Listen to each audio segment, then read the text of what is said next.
The Appalachian Trail, over 2,000 miles of breathtaking beauty, a testament to the wild, untamed soul of America. But beneath this serene canopy, unimaginable terror can unfold.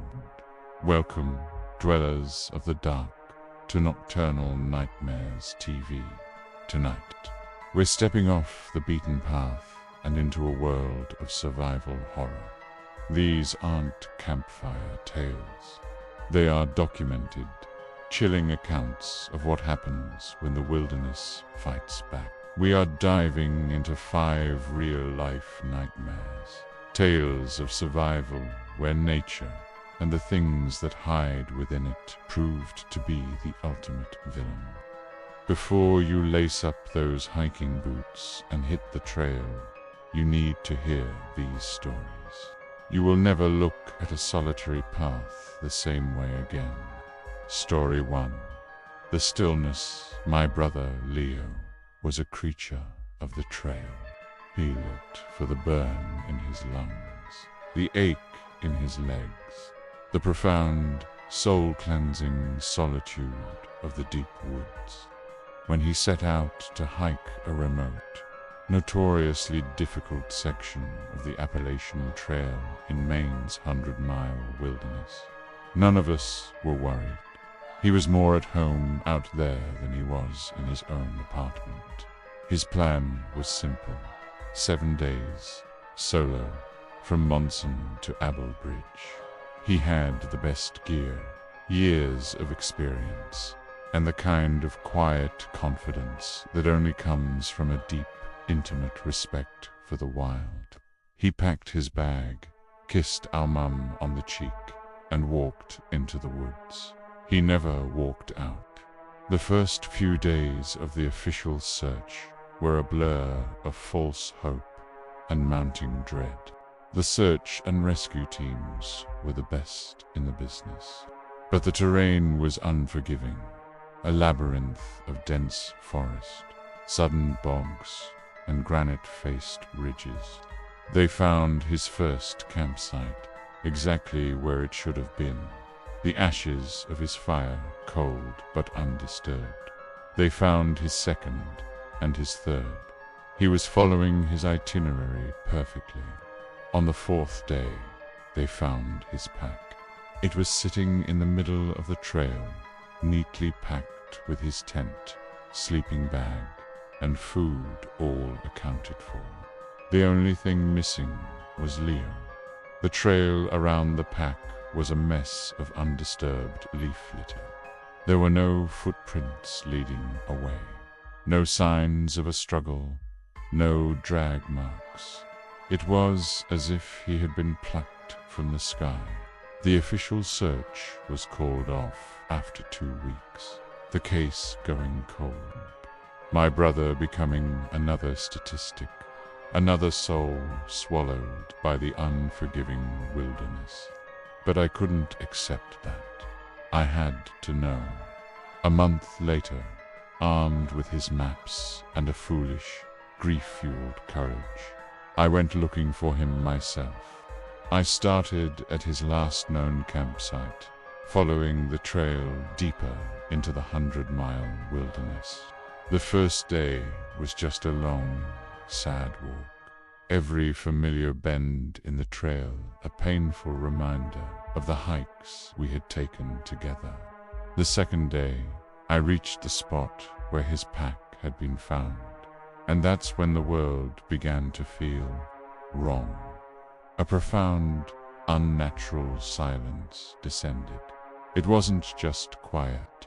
It was a complete absence of sound, as if the forest itself were holding its breath.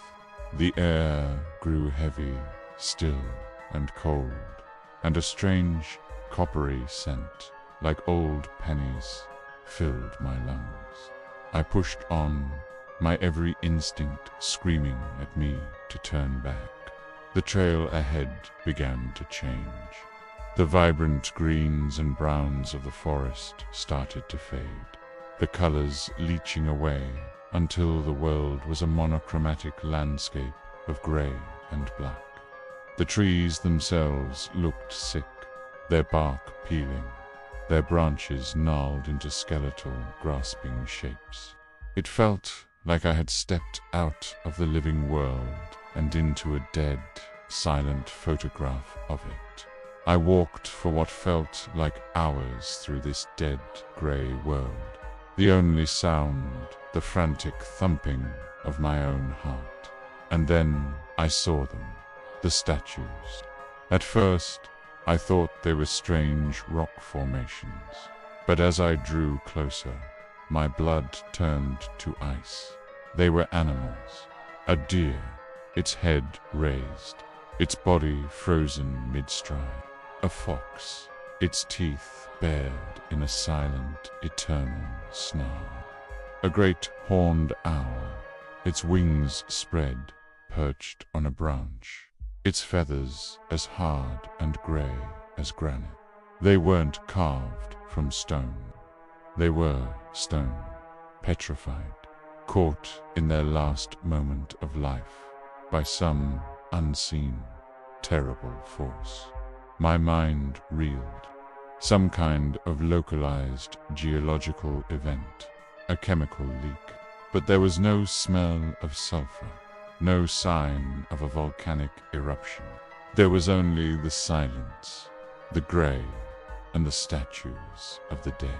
I stumbled forward, my legs weak with terror, and then I saw him, Leo. He was sitting at the base of a massive grey oak tree, his back against the trunk. He was looking up, a faint, peaceful smile on his face, and he was made of stone. His skin was the color of slate, his clothes the texture of rough granite. He was a perfect, life-sized statue of my brother, caught in a moment of quiet contemplation. I fell to my knees, a scream tearing from my throat, but the silent, grey world swallowed it whole. I couldn't understand. I couldn't process the sheer, impossible horror of it. I reached out a trembling hand to touch his face, and his stone skin was cold, hard, and real. As my fingers brushed against his cheek, a sound, the first sound I had heard in hours, echoed through the dead forest. It was a low, resonant humming, a deep, guttural thrum that seemed to come from the very earth beneath me, from the roots of the grey trees themselves. The humming grew louder, and the ground began to vibrate. I scrambled back, my eyes locked on the stone form of my brother, and as I watched, horrified, a thin, black, tar-like substance began to seep from the base of the oak tree. It wasn't sap. It was thick, oily, and it moved with a slow, deliberate purpose. It crept towards my brother's stone form, and as it touched his foot, the stone began to soften, to dissolve, the granite foot becoming a grey, viscous slurry that was slowly absorbed into the earth. I finally understood the forest. This part of it was a predator, a vast, patient, geological carnivore. It didn't hunt with teeth and claws. It hunted with silence. It would lure its victims in, petrify them with some unknown, terrible power, and then, slowly, over days, weeks, years, it would digest them, leaching the minerals, the life, the very essence of them back into its cold, grey roots. I wasn't in a forest. I was in the stomach of a beast, and it was dinner time. The humming intensified, and I could feel a strange, creeping numbness in my own limbs. My fingers were tingling, my feet growing heavy, cold. The petrification process, the silent, terrible attack, had already begun. I turned and ran. I ran until my lungs burned, until the color rushed back into the world, until the sounds of the living forest were a symphony in my ears. I never looked back. I know what the official report says. My brother is missing, but I know where he is. He's still there, in the silent gray heart of the 100-mile wilderness, slowly, peacefully, being digested by a forest that hungers for stone.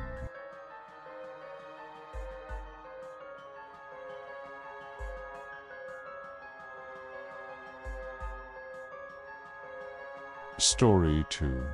The Whistler, the Appalachian Trail has a way of stripping you down to your essential self. After a messy divorce and losing my job in the same month, I needed that. I needed the raw, punishing simplicity of the trail. I set out from Springer Mountain, heading north, a man with nothing but a backpack and a heavy heart. For the first 200 miles, the trail was my therapist. Its relentless climbs and beautiful vistas slowly healing the raw wounds of my life. I met other hikers, shared stories, felt a sense of community I hadn't felt in years. Then, in the deep, isolated woods of North Carolina, near a place called the Nantahala Gorge, I started to realize I was being followed. It wasn't a person, or at least it didn't start that way. It was a sound, a whistle, a simple two-note descending melody, like a bird call I'd never heard before. Wee-oo-oh. It was faint at first, coming from deep in the woods, always from my left side. I'd stop, listen, but it would be gone. I'm an amateur bird watcher, and I couldn't place the call. It was beautiful, haunting, and deeply, unnervingly consistent. For 3 days, it was my constant companion. Always the same 2 notes, always from the woods to my left. It never got closer, never got further away. It was pacing me. I started to feel a prickle of unease. Animals are creatures of habit, but this was too perfect, too robotic. It was like a recording, playing on a loop, just for me. On the 4th day, the game changed. I was making camp for the night, setting up my tent near a small, rushing creek. As the sun began to dip below the ridge, the whistling started. But this time, it wasn't the simple two-note call. It was a song, a complex, intricate, and achingly familiar melody. It was the lullaby my mother used to sing to me when I was a child, a song I hadn't heard in 30 years. It was whistled with a perfect, eerie clarity, each note a flawless replica of a memory I had long since buried. My blood ran cold. I dropped my cookpot, my hands shaking. I scanned the dense, darkening woods around me. Who's there? I called out, my voice a pathetic, trembling thing. The whistling stopped. A profound silence fell, broken only by the gurgle of the creek. I didn't sleep that night. I sat by my fire, a heavy rock in my hand, my eyes wide, my ears straining, listening. The whistler was not a bird. It was not a recording. It was intelligent. It had been in my head. It had plucked a memory from the deepest, most protected part of my soul and thrown it back at me. It wasn't just following me. It was studying me. The next day, I packed up and practically ran down the trail. My goal no longer to find peace, but to find people, to find civilization.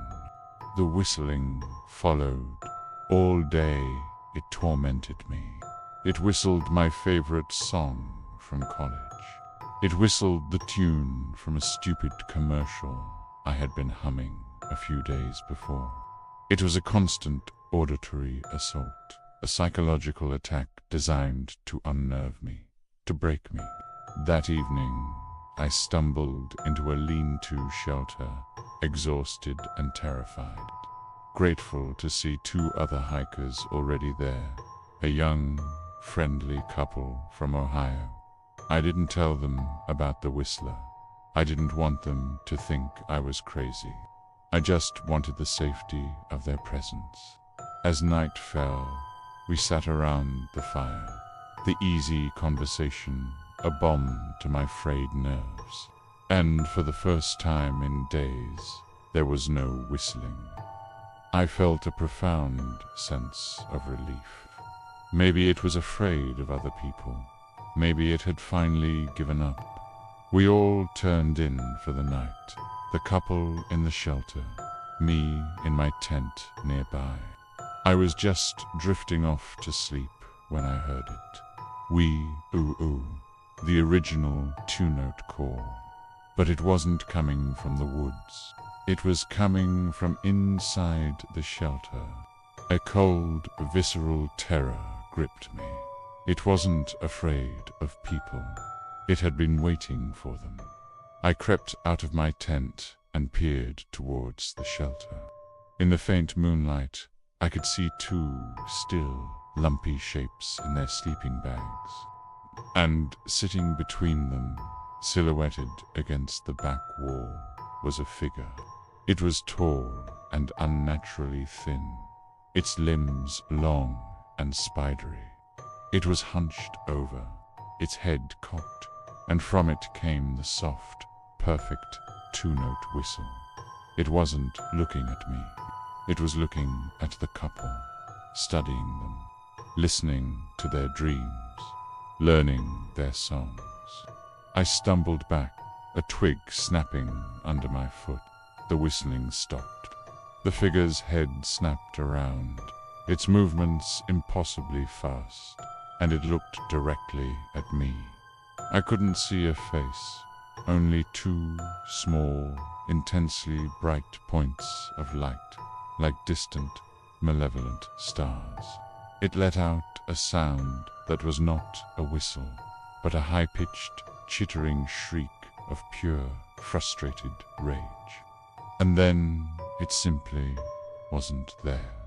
It vanished into the shadows with a speed that defied physics. I didn't hesitate. I didn't wake the couple. What could I tell them?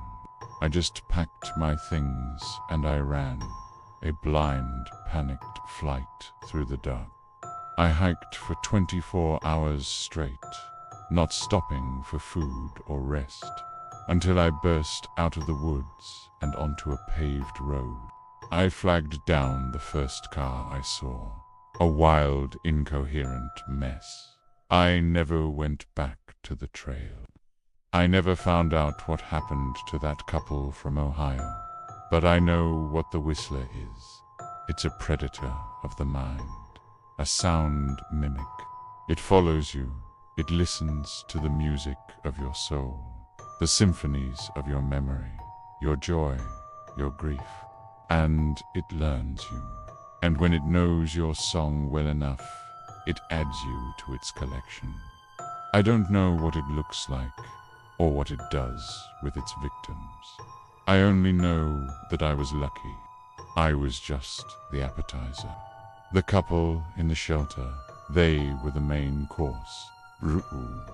And I know, with chilling certainty, that it's still out there on that lonely stretch of trail, whistling 1,000 different lullabies on the wind, and waiting for its next listener.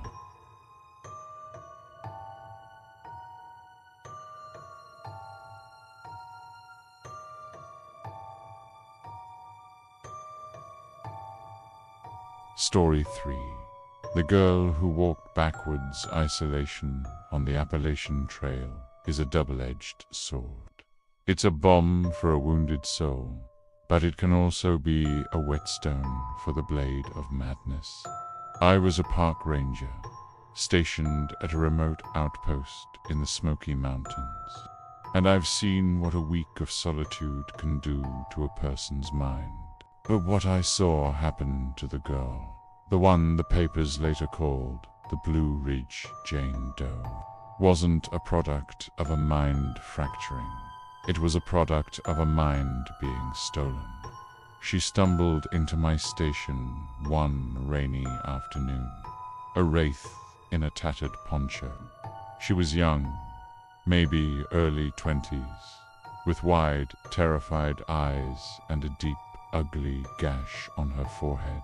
She was incoherent, babbling about being lost for days, about a wrong trail. I did what I was trained to do.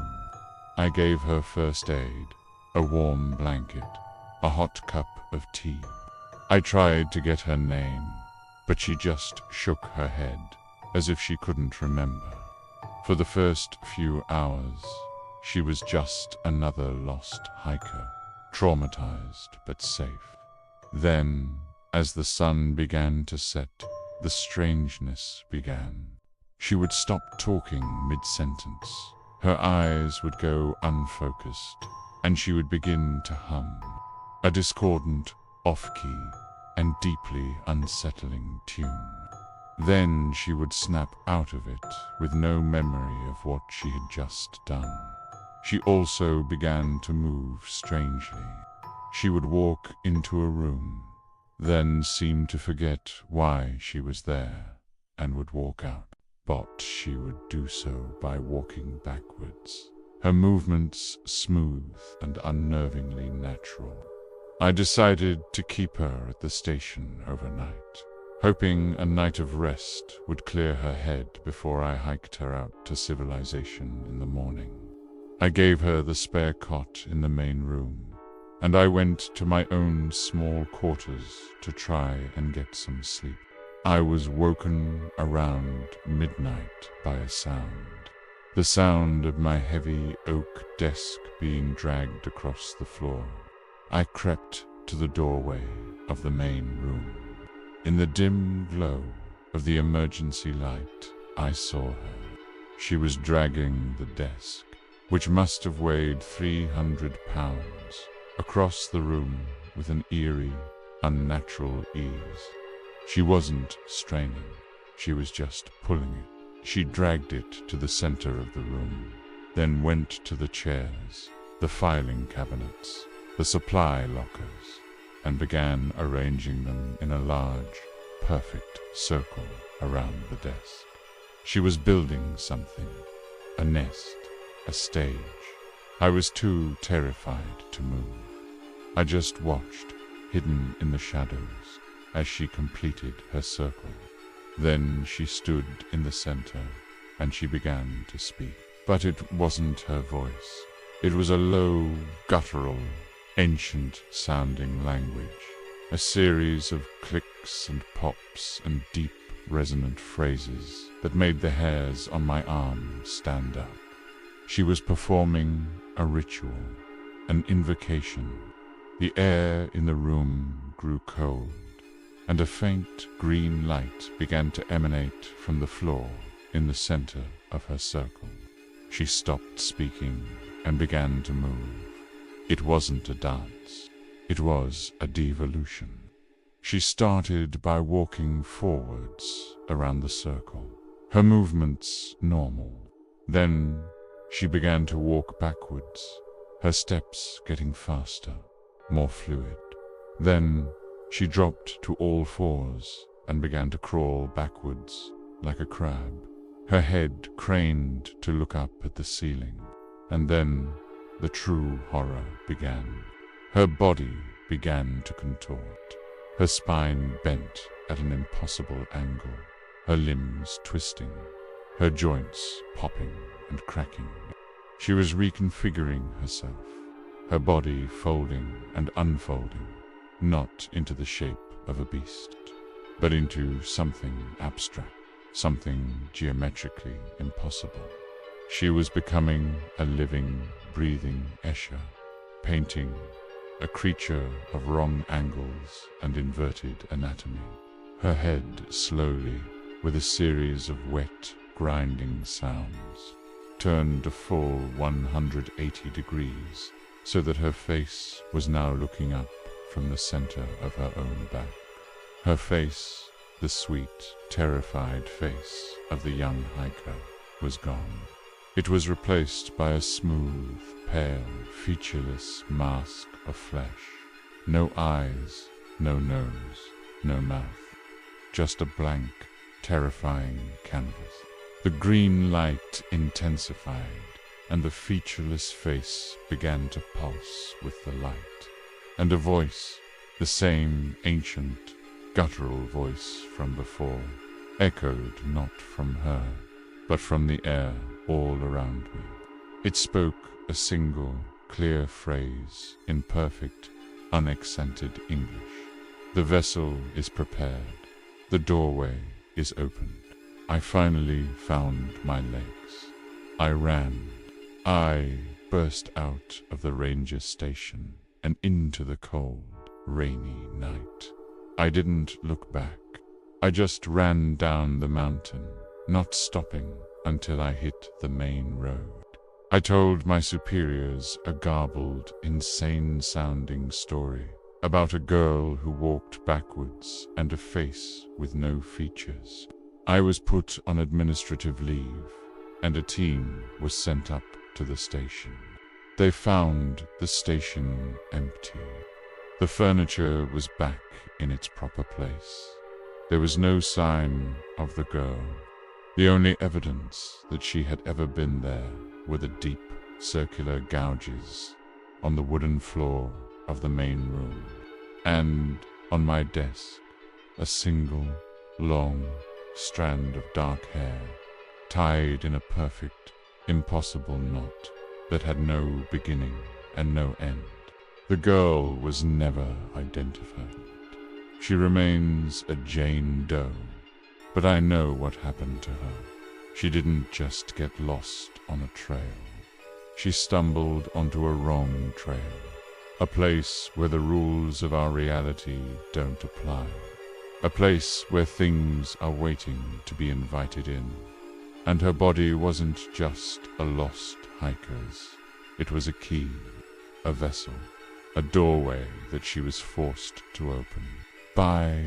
And I know, with a chilling certainty, that something ancient and terrible walked through that doorway into our world, wearing the skin of a lost, forgotten girl.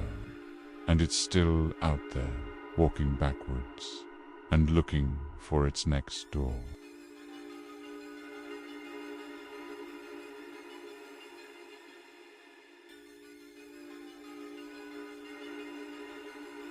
Story 4. The sound of the mountain. There are places on the Appalachian Trail where the silence is a living thing. Not the peaceful quiet of deep woods, but a heavy, watchful silence that feels like it's listening. I'm a geologist, and for my doctoral thesis, I was studying a series of strange, unexplained seismic anomalies in a remote section of the Shenandoah Mountains. The locals call the area the Humming Valley, a place where the ground itself was said to sing.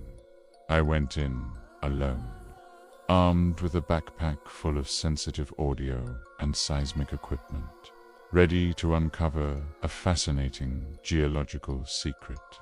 What I found was not a secret of the Earth, but a terrifying biological truth that nearly cost me my life.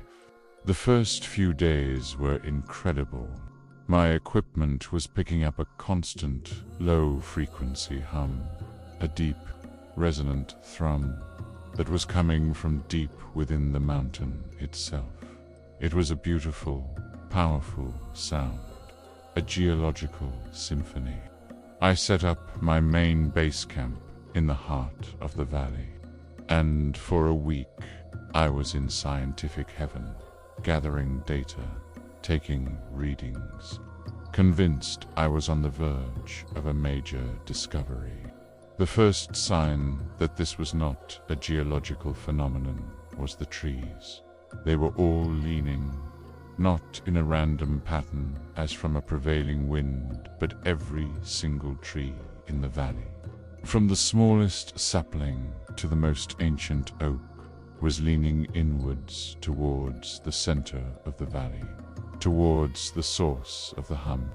They were like iron filings, pulled into alignment by an immense, unseen magnetic force, or like a congregation, all bowing in worship to a hidden god.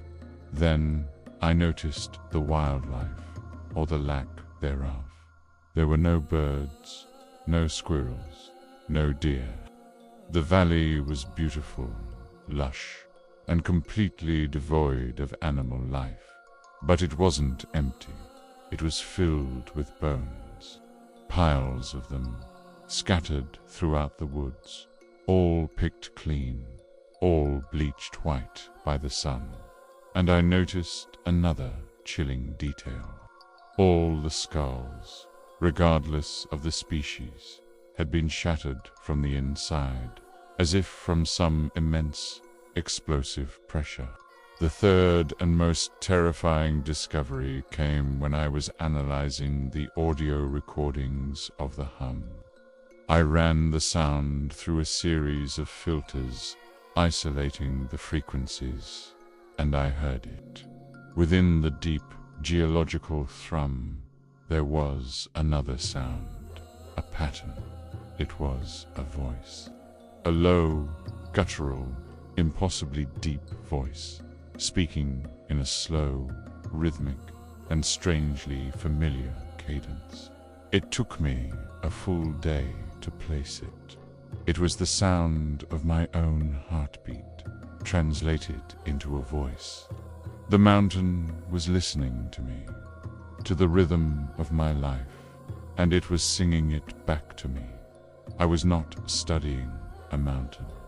I was standing on the back of a creature, a vast, sleeping, geological behemoth, and the valley was its mouth, or its ear, or some other sensory organ I couldn't comprehend. The hum was its voice, or its breath, and it was aware of me.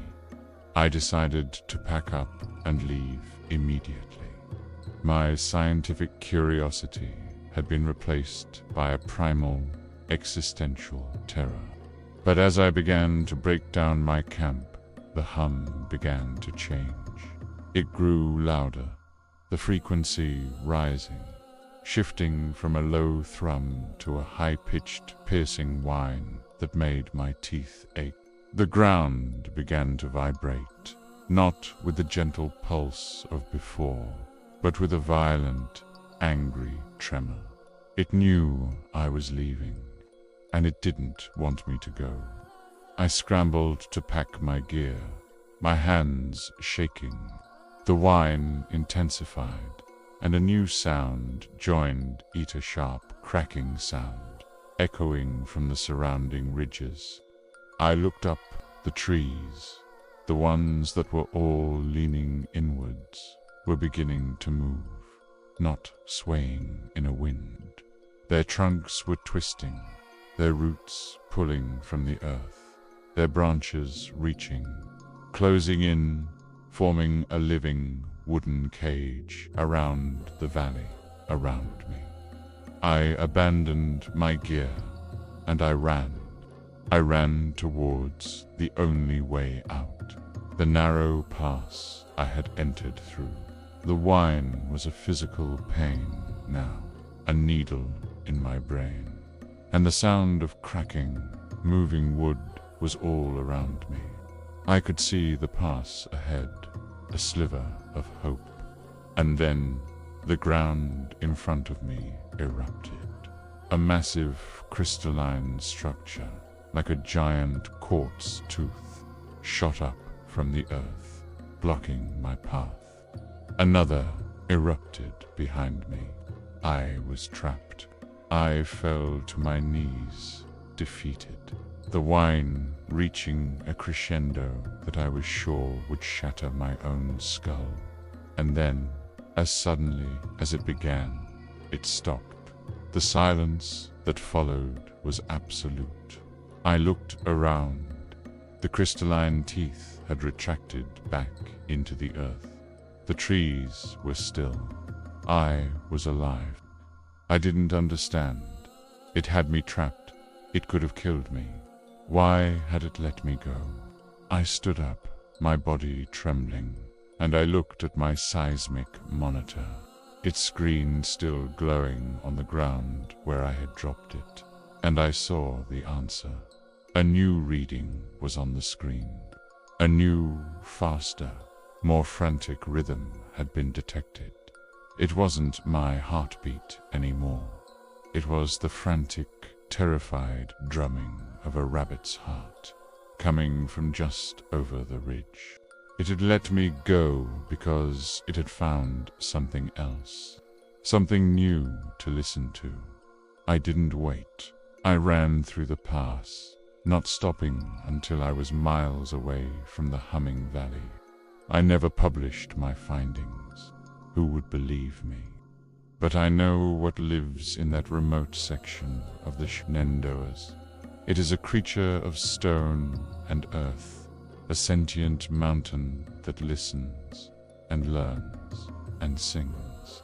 And I know that it is a predator of a different kind.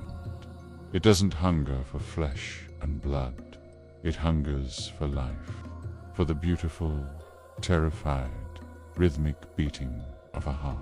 And I know that it is still out there, in its silent, bone-filled valley, listening to the music of its newest, terrified captive, and patiently waiting for the song to end.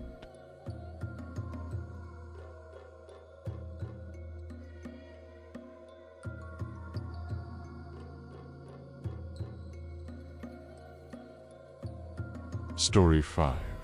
The shelters on the Appalachian Trail are supposed to be a refuge, a small bastion of safety in the vast, unforgiving wilderness. But the one I stumbled into during a freak early season blizzard wasn't a refuge. It was a trap.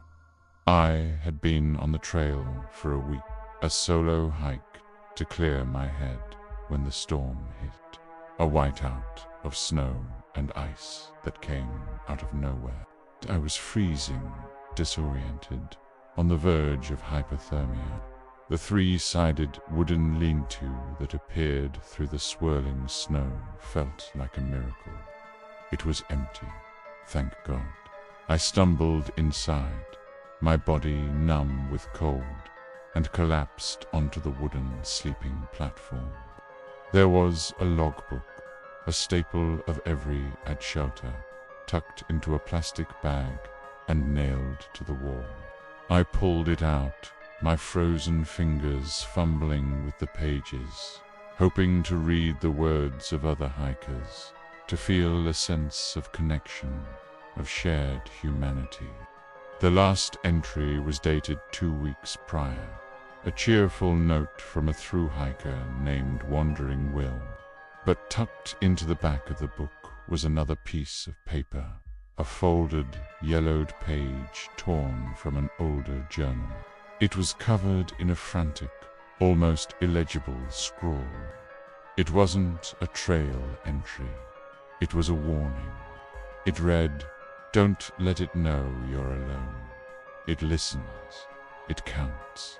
If it knows you're the only one, it will come. Stay quiet. Wait for another. Your only hope is for it to miscount." The words sent a shiver down my spine that had nothing to do with the cold. It was the rambling of a panicked, delusional hiker, I told myself. The storm was the real danger.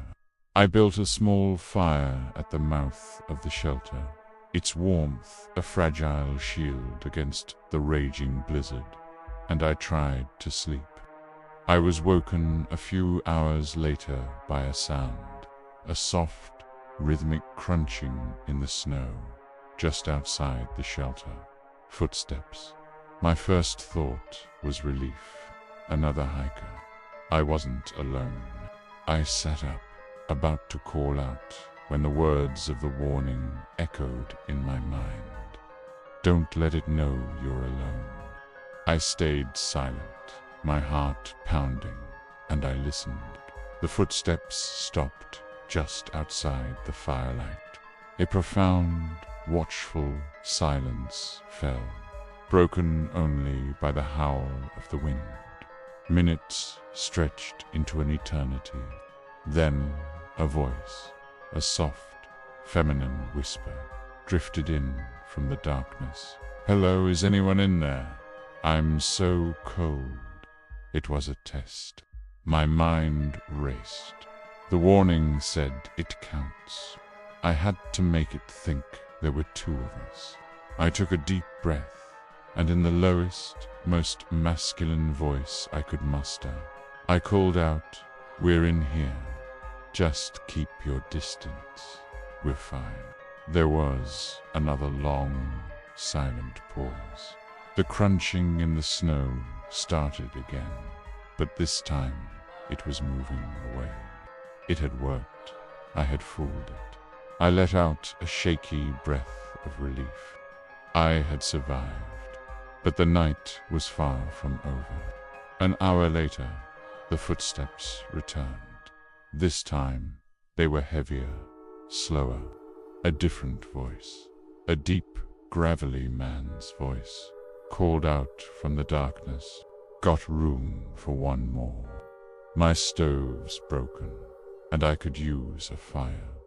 My blood ran cold. It was learning. It was adapting. It had heard my fake, deep voice, and it had sent a new lure, a new test. I couldn't use the same trick. This time, I had to be the woman. I pitched my voice as high as I could, making it sound shaky, scared. "No, go away. My husband's sleeping, and he doesn't like strangers." Again, a long silence. And again, the sound of the footsteps, retreating into the blizzard. The rest of the night was a horrifying cat-and-mouse game. Every hour, a new voice would come from the darkness. A crying child, a friendly group of hikers, an old man begging for help. Each one was a new test, a new attempt to get me to reveal myself, to make a mistake. I played my part, creating a cast of fictional characters in the shelter with me, my voice hoarse from whispering and shouting. Just before dawn, the footsteps returned one last time. They were slow, heavy, and they stopped right at the edge of the fire. A profound, final silence fell. I waited, my body trembling with exhaustion and fear. And then it spoke. Put it. Didn't use a man's voice, or a woman's, or a child's. It used a chorus of all of them at once, a layered, dissonant, and utterly monstrous sound.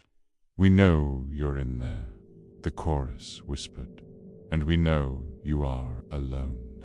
We have been counting your voices, and we can count to one."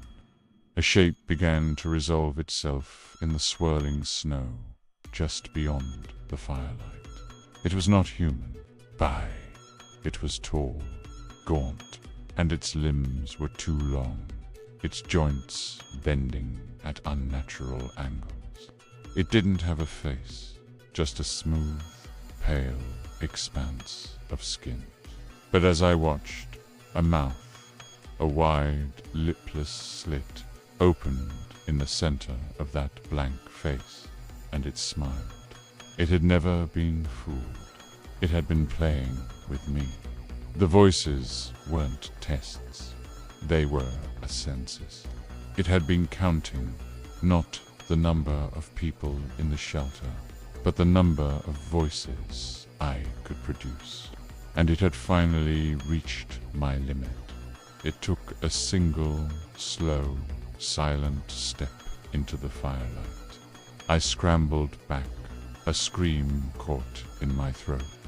I was about to be the final entry in a long, forgotten logbook, as it raised a long, three-fingered hand.